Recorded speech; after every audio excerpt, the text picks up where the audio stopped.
How did Hitler come to power and were his actions justified? So, once upon a time, way back in history, on April 20th, a little boy was born. To be exact, it was only 125 years ago. He was born in Braunau am Inn, in Austria-Hungary.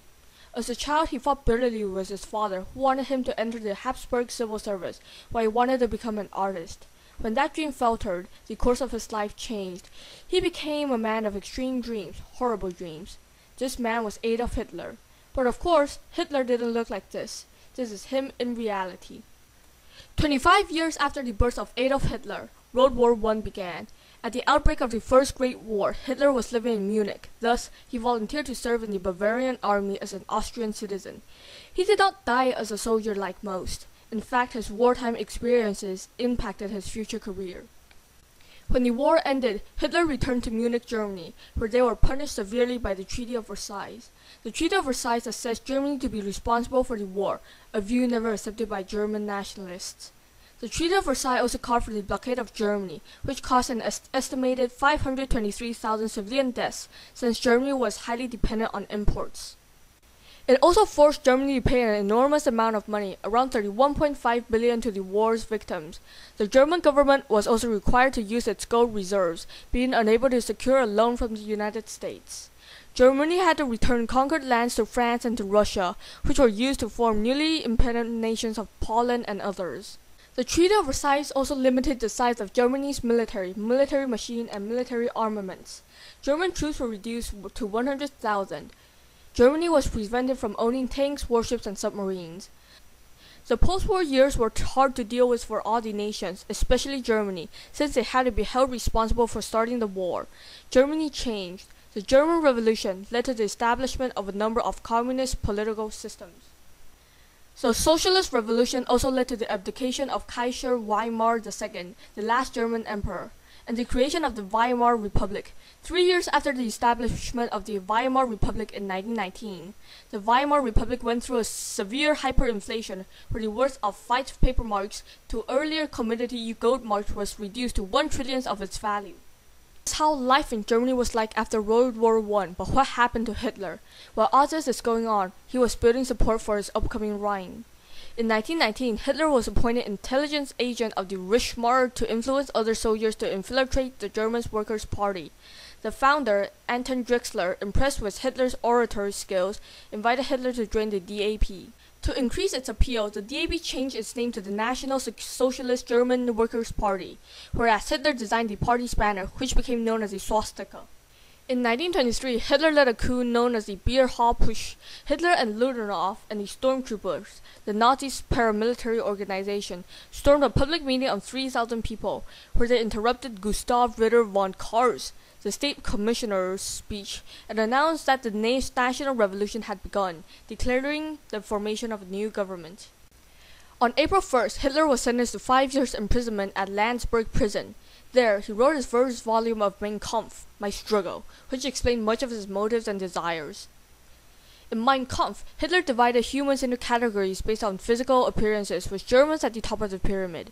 His typical image of Germans is people with fair skin, blonde hair, and blue eyes, which is called Aryans, the master race. He believed that if there is a supreme form of human, then there must be less superior, the Untermenschen, or racially inferior, the Jews and the Slavic people, notably the Czechs, Poles, and Russians. Hitler believes that the racially inferior benefit by being conquered because they can learn and be in contact with the Aryans.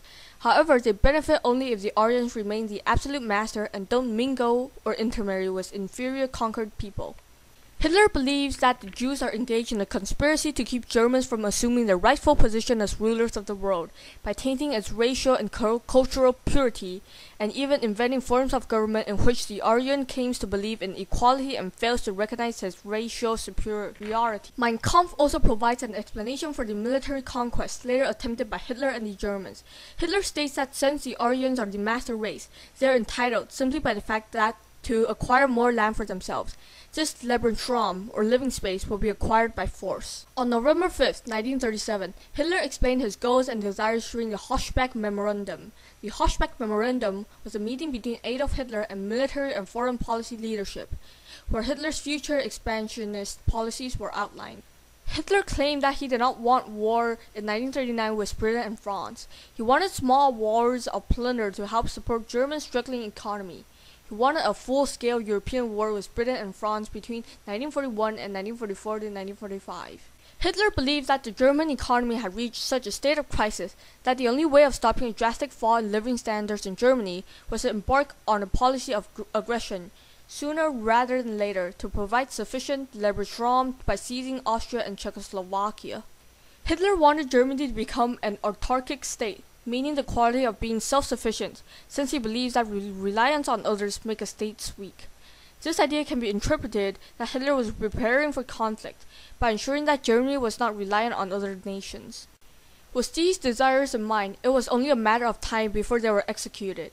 In March 1936, Hitler sent a small armed force into Rhineland, the German territory that bordered France. When no direct action was taken against Hitler's act, he grew bolder. Hitler began demanding that Austrian officials accept annexation by Germany. When it became clear that Hitler would conquer Austria by force, they gave in. In March 1938, German forces marched into Austria without opposition.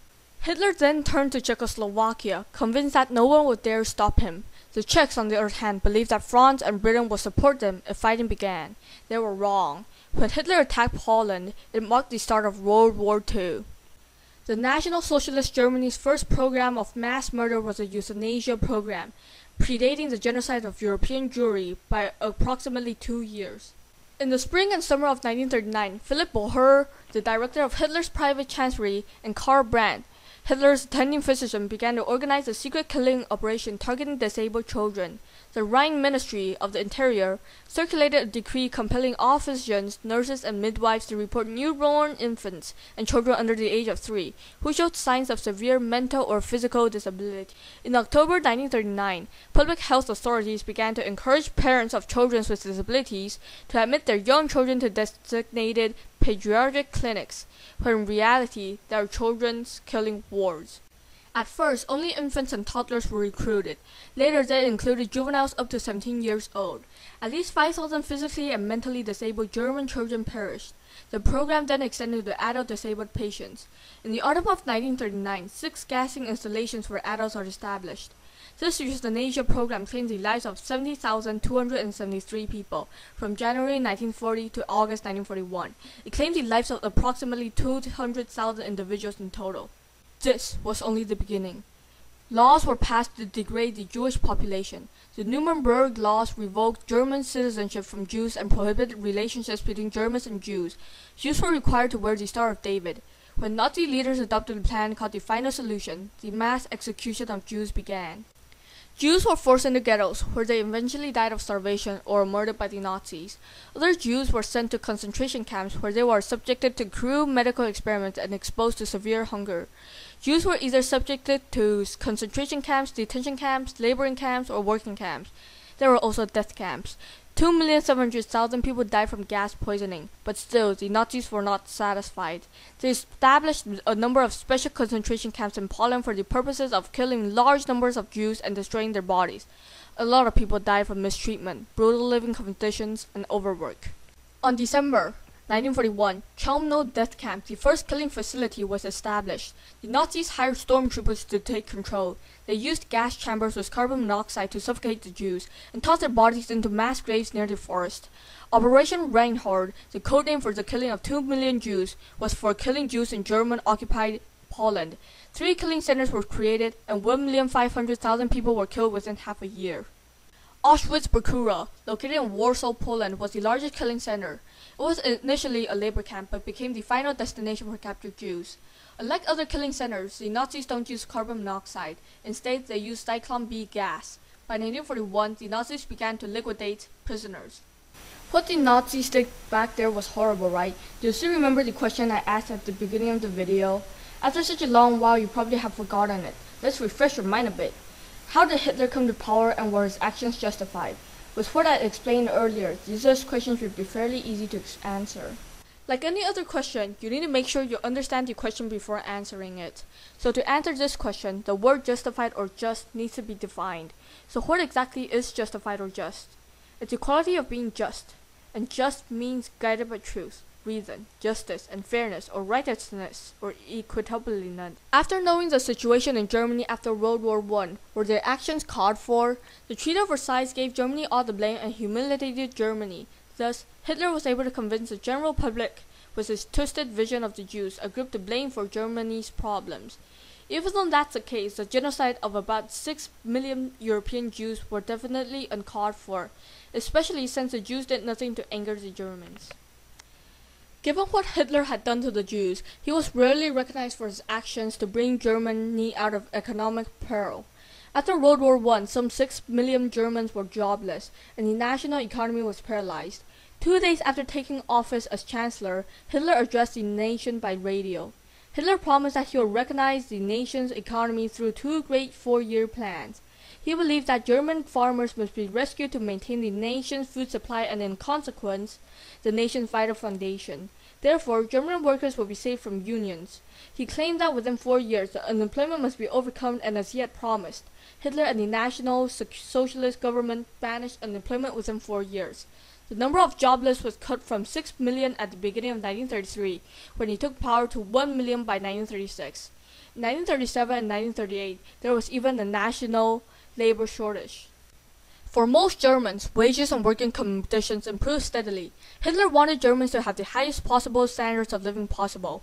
The government expanded vocational training programs and offered incentives for further advancement of efficient workers.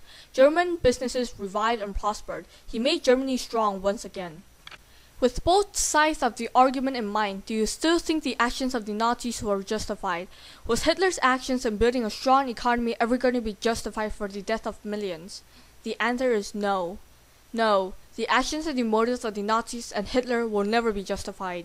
Hitler's rise to power was explained earlier. The motives and the actions of Hitler and the Nazis were not called for based on the situation in Germany. It was not justified to any extent. Is it just, meaning is it guided by truth, reason, justice, and fairness? No. It is simply an ideology held by one man to make one race more superior and to degrade another.